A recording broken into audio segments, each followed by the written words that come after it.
स्वागत है आपका हमारे channel true crime story Hindi में। दर्शकों, हम यहां पर क्राइम की सच्ची घटना लेकर आते हैं। आप पहली बार हमारे चैनल पर आए हैं तो कृपया चैनल को सब्सक्राइब जरूर करें। आइए शुरू करते हैं आज की सच्ची घटना। राष्ट्रीय राजमार्ग संख्या 1 पर स्थित हरियाणा के जिला करनाल की पहचान विभिन्न औद्योगिक इकाइयों के रूप में तो है ही, इसके अलावा ये धान की खेती के रूप में भी प्रसिद्ध है। यहाँ पैदा होने वाले उच्च गुणवत्ता वाले धान के चावल को विदेशों तक भेजा जाता है। यहाँ की दुनार राइस मिल का बड़ा नाम है। जाटान रोड स्थित इस मिल के मालिक सुरेंद्र गुप्ता बहुत ही सधे हुए अंदाज में अपनी यह राइस मिल चला रहे हैं। उनकी राइस मिल का चावल देश विदेश भेजा जाता है। सुरेंद्र एक बड़ी शख्सियत है, लिहाजा उनके संबंध भी वैसे ही लोगों से हैं। वो अपने कारोबार को और ऊंचाई तक ले जाना चाहते थे, जिसके लिए उन्हें करोड़ों रुपए की बड़ी रकम की जरूरत थी। वैसे तो ये रकम उन्हें बैंकों से कर्ज के रूप में मिल सकती थी, लेकिन एक तो मोटी रकम, दूसरे बैंकों द्वारा लिया जाने वाला मोटा ब्याज उन्हें परेशान करता था। इंसान किसी बात की चाहत रखता है तो कई बार उसके रास्ते खुद ब खुद खुल जाते हैं। सुरेंद्र गुप्ता के साथ भी कुछ ऐसा ही हुआ। उनकी मुलाकात एक आदमी और उसके साथियों से हुई तो उन्होंने अपनी समस्या उनसे कही। उस आदमी के साथियों में से एक ने कहा, गुप्ता जी, सोच लीजिए, आपका काम हो गया। आपको मोटा और सस्ती ब्याज दर पर एक आदमी लोन दिला सकता है, क्योंकि उसके लिए ये बाएं हाथ का खेल है। कौन है वह? आपने अजय पंडित का नाम तो सुना ही होगा। वह ऐसे आदमी है कि उनके पास पहुंचते ही हर समस्या का हल निकल आता है। इसके बाद उस आदमी और उसके साथियों ने अजय पंडित के बारे में जो कुछ बताया, उसे सुनकर सुरेंद्र गुप्ता हैरान रह गए। अजय पंडित वह नाम था जिसके बड़े बड़े राजनेताओं से सीधे संबंध थे। बड़े बड़े लोग अपने काम कराने उसके यहाँ लाइन लगाए खड़े रहते थे। ये बात अलग थी कि अजय सिर्फ करोड़पतियों या अरबपतियों के ही काम कराता था। अजय मूल रूप से रहने वाला तो हरियाणा के सिरसा जिले का था, लेकिन वो दिल्ली के छतरपुर स्थित एक फार्म हाउस में रहता था। सुरेंद्र गुप्ता से मिलने वाला वो आदमी और उसके साथियों ने जो बताया था, उसके अनुसार अजय पंडित सोनिया गांधी एसोसिएशन का राष्ट्रीय अध्यक्ष था। इसके अलावा वो अखिल भारतीय ब्राह्मण महासभा का भी अध्यक्ष था। राजनीतिज्ञों से चूंकि उसके गहरे रिश्ते थे, इसलिए वो लोगों के काम आसानी से करा देता था। वे लोग अजय को जानते ही नहीं थे, बल्कि उससे उनके अच्छे रिश्ते भी थे। इन लोगों से मिलने के बाद सुरेंद्र को लगा कि उनकी इच्छा पूरी हो जाएगी। अजय पंडित के बारे में कुछ थोड़ा उन्होंने भी सुन रखा था। वो काफी ऊंची पहुंच वाला आदमी था। उन लोगों ने सपने दिखाए तो सुरेंद्र अजय से मिलने के लिए ललायत हो उठे। उन्होंने कहा, इससे अच्छी बात और क्या हो सकती है, आप लोग उनसे मेरी मुलाकात करा दीजिए। ठीक है, हम कोशिश करते हैं, समय लेकर आपको फोन पर बता देंगे, रितेश और उसके साथियों ने कहा। इसके बाद वे चले गए, लेकिन उनका संपर्क सुरेंद्र से बना रहा। एक दिन उन्होंने बताया कि सोमवार की दोपहर वो छतरपुर आ जाए। इसके बाद तय दिन पर सुरेंद्र गुप्ता बताए गए पते पर पहुंच गए। दिल्ली के छतरपुर इलाके में बड़ी हैसियत वाले नामी गिरामी लोगों के फार्म हाउस हैं। उन्हीं में से राधामोहन लेन स्थित एक फार्म हाउस पर वह पहुंचे तो वहां की कड़ी सुरक्षा के तामझाम देखकर वो थिथक गए। मुख्य दरवाजा बंद था और वहां हथियारों से लैस प्राइवेट सुरक्षाकर्मी और पुलिसकर्मी खड़े थे।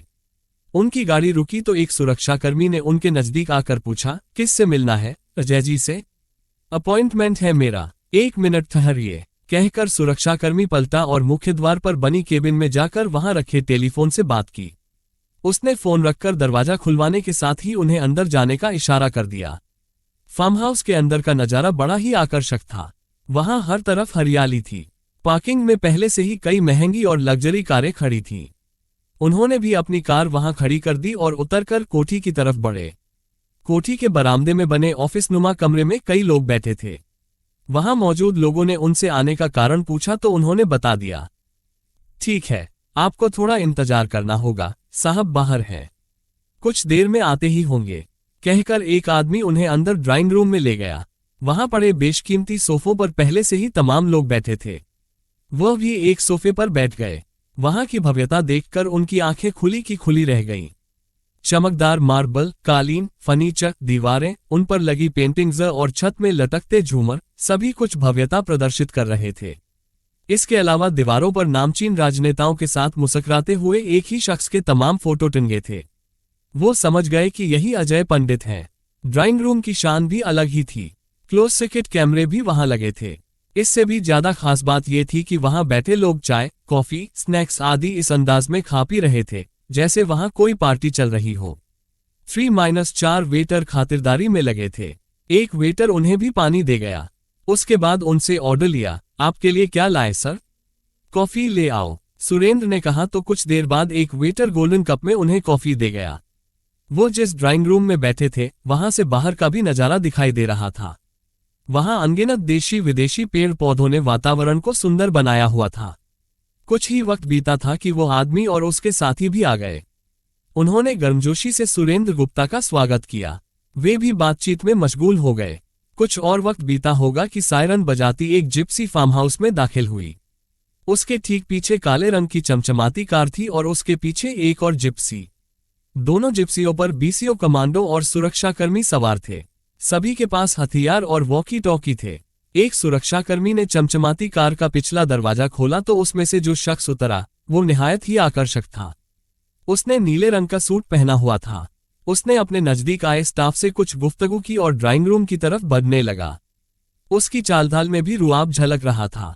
उसके चारों ओर सुरक्षाकर्मी इस तरह घेरा सा बनाए चल रहे थे कि कोई परिंदा भी नजदीक नहीं आ सकता था। अंदर पहुंचकर उसने मुस्कुरा कर सभी से मुलाकात की। सुरेंद्र के परिचित ने उनका परिचय कराया, सर ये सुरेंद्र गुप्ता जी हैं जिनके बारे में आपसे बात हुई थी। ओके, आपके बारे में इन लोगों ने मुझे सब बता दिया है। आप अभी बैठिए, मैं बाकी लोगों से मिलकर आपसे बात करता हूं। सभी अपनी अपनी जगह पर बैठ गए। सारा तामझाम देखकर सुरेंद्र समझ गए कि अजय पंडित बहुत पहुंची हुई हस्ती है। करीब आधे घंटे बाद अजय पंडित से उनके मिलने की बारी आ गई। औपचारिक बातचीत के बाद उसने पूछा, इन लोगों ने बताया तो था आपके काम के बारे में, लेकिन आप खुद विस्तार से मुझे बताइए कि आप चाहते क्या हैं? सर, मुझे करीब 200 करोड़ का लोन चाहिए। सुरेंद्र की बात पर अजय इस तरह मुस्कुराया जैसे ये बहुत छोटी बात हो। उसने कहा, 200 ही क्यों, आप 300 करोड़ का लोन ले लीजिए। ऐसी कई विदेशी कंपनियां हैं जो भारत में अपना पैसा निवेश करना चाहती है। बस उन्हें गारंटी चाहिए, वो आपके लिए हम ले लेंगे। ब्याज भी केवल 7% होगा। अभी पिछले महीने उन्होंने दिल्ली की एक पार्टी को 200 करोड़ रुपए दिए भी हैं। ये सुनकर सुरेंद्र गुप्ता की खुशी का ठिकाना नहीं रहा। बात करोड़ों की है, इसलिए एक बार कल मैं उन लोगों से बात कर लेता हूं। अगर उन्होंने कहीं इन्वेस्टमेंट नहीं किया होगा तो आप अपना काम पक्का समझिए। कुछ पल रुककर उसने आगे कहा, हाँ, एक जरूरी बात, कस्टम, पुलिस क्लियरेंस और सभी फाइल चार्ज आपको देने होंगे। वो मैं दे दूंगा, सुरेंद्र गुप्ता ने उत्साह से कहा। अच्छे माहौल में बातचीत के बाद सुरेंद्र खुशी खुशी वापस आ गए। अजय के साथियों ने एक सप्ताह बाद ही सुरेंद्र गुप्ता को बता दिया कि उनका काम हो जाएगा। कागजी औपचारिकताओं और कमीशन के नाम पर पहली किश्त के रूप में उन्होंने 1 करोड़ रुपए अजय तक पहुंचा दिए। इसके साथ अपने कुछ फोटो, प्रॉपर्टी दस्तावेजों की फोटोकॉपी भी दे दी थी। अगले कुछ महीनों में कस्टम, पुलिस क्लियरेंस, सिक्योरिटी और अन्य कमीशन के नाम पर उन्होंने 3 करोड़ रुपए और भी दे दिए।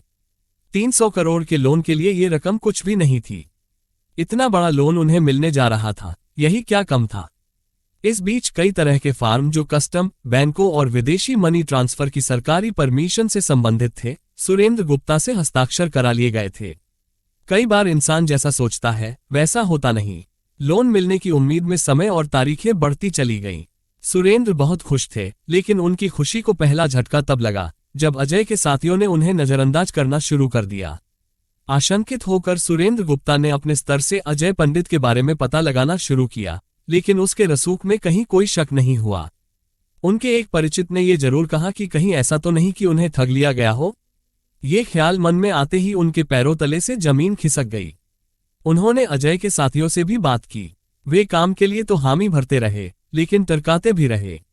अजय से मिलने की उन्होंने कई कोशिशें की, लेकिन वीआईपी सुरक्षा के चक्रव्यूह में उनका उससे मिलना नहीं हो सका। वो हर बार नाकाम रहे। किसी से बात भी होती तो नेताओं का रौब दिखा दिया जाता। सुरेंद्र ने जो रकम दी थी वो कोई छोटी रकम नहीं थी। धीरे धीरे जब विश्वास हो गया कि उन्हें ठग लिया गया है तो वह बेचैन हो उठे। अजय पंडित भले ही रसूख वाला था, लेकिन करोड़ों रुपए की ठगी का मामला था, इसलिए सुरेंद्र भी कैसे चुप बैठते। उन्होंने पुलिस में शिकायत दर्ज कराने का फैसला कर लिया। इसके बाद वो करनाल के एसपी पंकज नैन से मिले और उन्हें आपबीती सुनाए।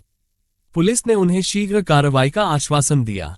शिकायत पर गहराई से विचार करके पुलिस अधिकारियों ने आपस में विचार विमर्श किया।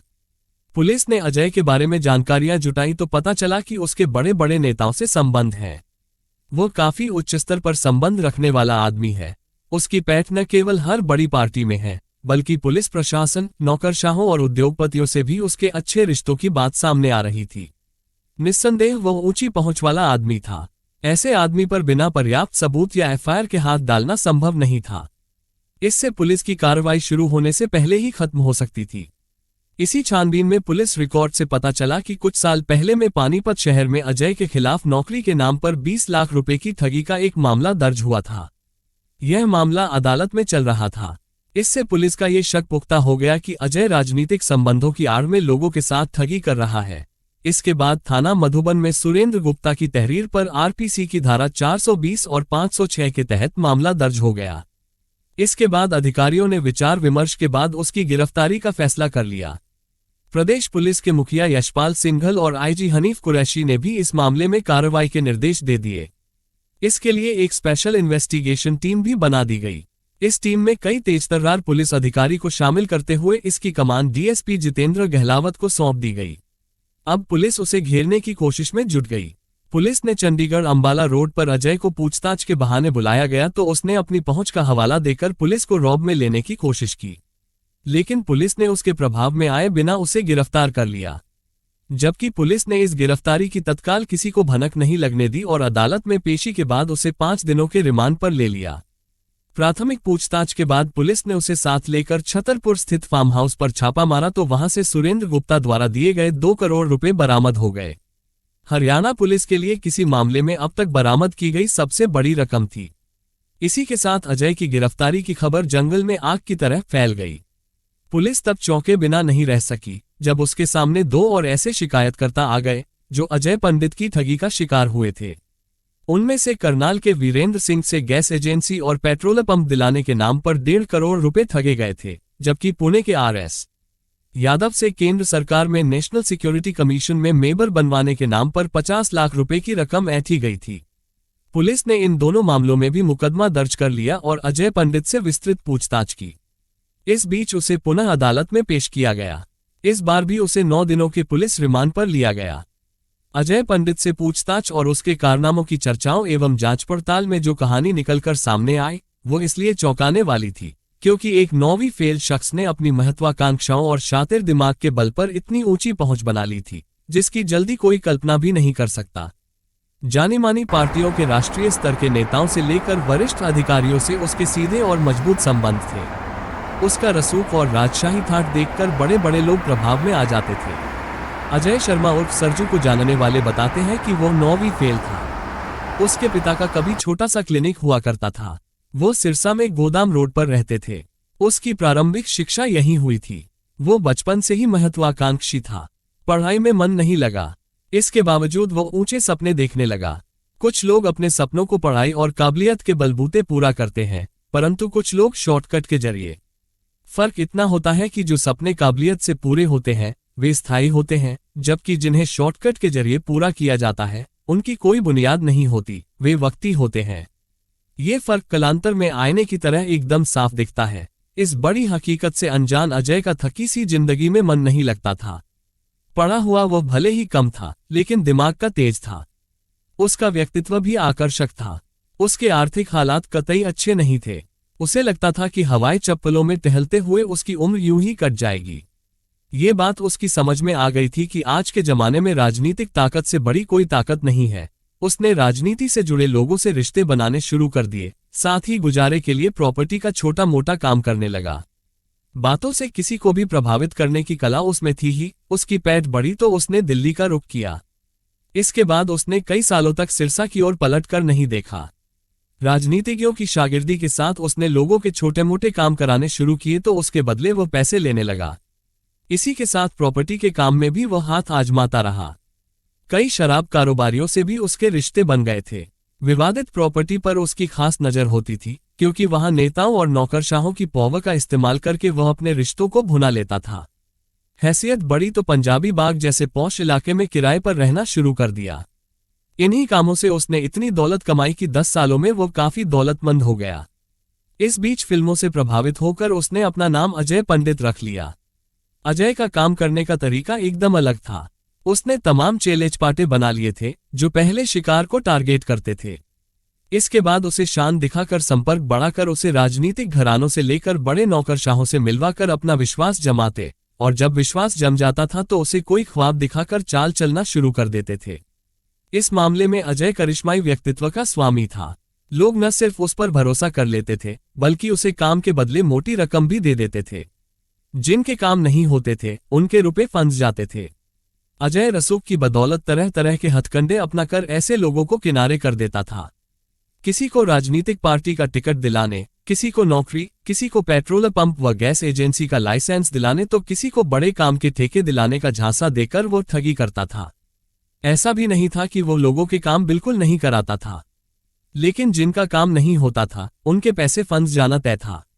दौलत और ताकत में इजाफा हुआ तो अजय ने छतरपुर में एक फार्म हाउस किराए पर ले लिया। उसने सिरसा के सेक्टर 20 में एक आलीशान कोठी बनवाई, कई लग्जरी गाड़ियां खरीद ली। राजनीतिक लोगों और नौकरशाहों पर भी उसका दबदबा रहता था। सरकारी सुरक्षा के अलावा प्राइवेट सिक्योरिटी में पहलवान जैसे लड़कों को वह साथ रखता था। अजय खुद को राजशाही घराने का बताता था। उसने तमाम नामी गिरामी लोगों से संपर्क बना लिए थे। उसके रहन सहन, राजसी ठाट बाट, सुरक्षा तामझाम, लग्जरी गाड़ियों और बड़े संपर्कों को देखकर कोई भी प्रभाव में आ जाता था। वो लोगों से बड़े बड़े कामों को कराने के बदले मोटी रकम लेता था। राजनीतिक संबंधों को भुनाने का हुनर उसे खूब आता था। उसने सोनिया गांधी एसोसिएशन बना ली, जिसका वो खुद ही राष्ट्रीय अध्यक्ष बन गया। इसी के साथ उसने ब्राह्मण सभा भी बनाई और उसका भी खुद ही अध्यक्ष बन गया। वो सफेदपोश बनकर ऐशो आराम की जिंदगी जीता था। अजय के जिंदगी जीने का अंदाज एकदम अलग था। वो रौब-रुतबे से रहता था। उसका हुक्म बजाने के लिए नौकरों और सुरक्षा कर्मियों की फौज तैयार रहती थी। राष्ट्रीय पहुंच के नेताओं से संबंध बनाए रखने की कला का वो बाजीगर था। लखपति लोगों के काम कराना वो अपनी तौहीन समझता था, इसलिए करोड़पति और अरबपति लोगों को ही अपना निशाना बनाता था। किसी का काम कराने के बदले वो करोड़ों रुपए एडवांस में ले लेता था। शातिर दिमाग अजय ने दिखावटी शान से ही बड़ों बड़ों को झांसे में लिया था। दौलत और रसूख हासिल करने के बाद अजय ने कुछ साल पहले सिरसा आना शुरू किया तो वह जब भी वहां आता, उसे देखकर लोगों की आंखें फटी रह जाती।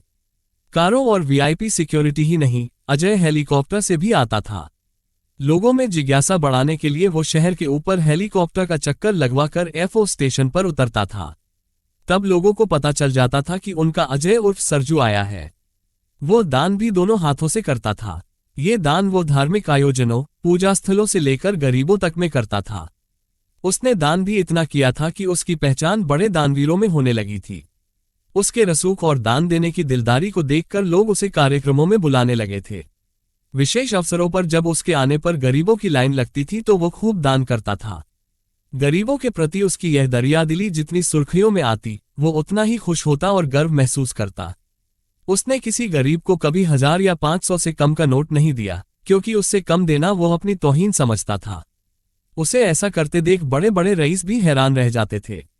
अजय को जब भी सिरसा आना होता, उसके स्वागत में शहर में बड़े बड़े बैनर कुछ इस अंदाज में लगाए जाते थे, जैसे किसी बड़ी राजनैतिक हस्ती का स्पेशल दौरा हो।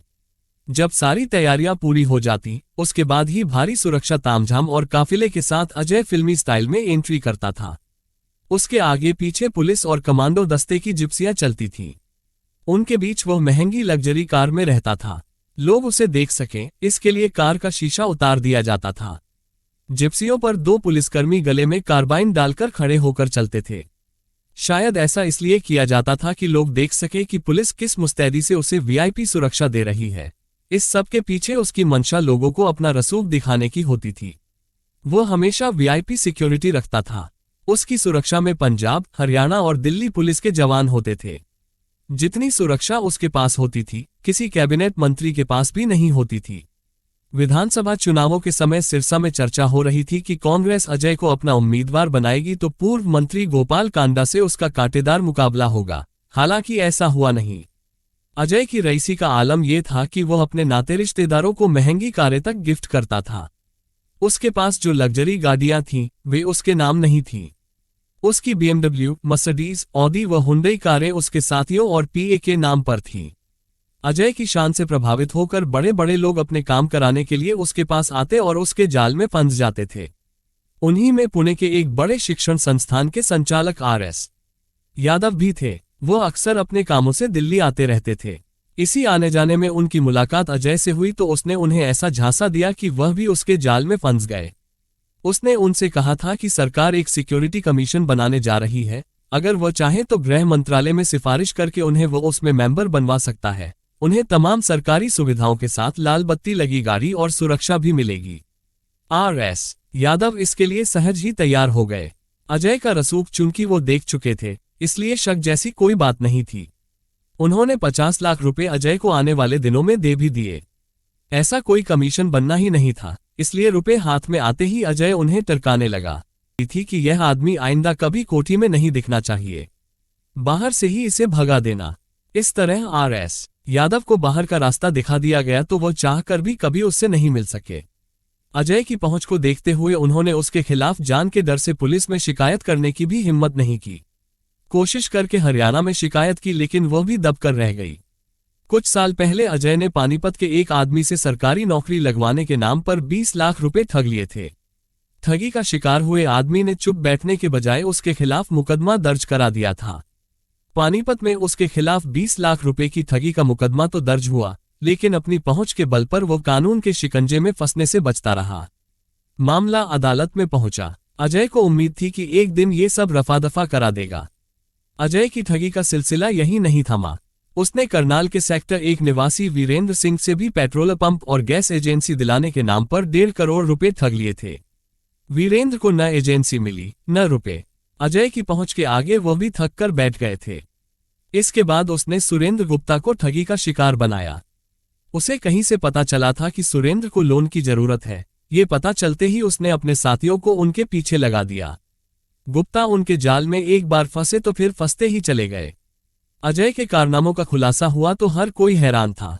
पुलिस हिरासत में भी वह अपने परिचित नेताओं के नाम लेकर पुलिस को डराता रहा। उसकी गिरफ्तारी की सूचना मिलने के बाद गैस एजेंसी के नाम पर 1.5 करोड़ गंवाने वाले वीरेंद्र सिंह और पुणे के आर.एस. यादव ने भी मुकदमा लिखाया था। दरअसल आर.एस. यादव कुछ ऐसे लोगों के बराबर संपर्क में थे जो अजय को जानते थे। उन्हें गिरफ्तारी की खबर पाकर वो करनाल से आ पहुंचे थे। पुलिस ने कई राज्यों में उसकी गिरफ्तारी की सूचना भेज दी है ताकि अन्य मामले भी पकड़ में आ सके। पुलिस ने अजय के एक साथी ऋषि विश्नोई को भी गिरफ्तार किया है। उसी ने 1.5 करोड़ की ठगी का शिकार हुए वीरेंद्र की मुलाकात अजय से कराई थी और ठगी के इस मामले में अहम भूमिका निभाई थी। रिमांड अवधि खत्म होने पर पुलिस ने अजय को फिर से अदालत में पेश किया, जहां से उसे 14 दिनों की न्यायिक हिरासत में जेल भेज दिया गया। कथा लिखे जाने तक उसकी जमानत नहीं हो सकी थी। पुलिस उसके शेष कारनामों की जांच के साथ ही उसके बाकी साथियों की तलाश कर रही थी। पुलिस के पास अजय की ठगी का शिकार हुए लोग पहुंच रहे थे। मुजरिम कितना भी शातिर हो, कानून की नजरों से कभी नहीं बच सकता। मिलते हैं दर्शकों एक और सच्ची कहानी के साथ, तब तक सावधान रहें, सतर्क रहें। जय हिंद।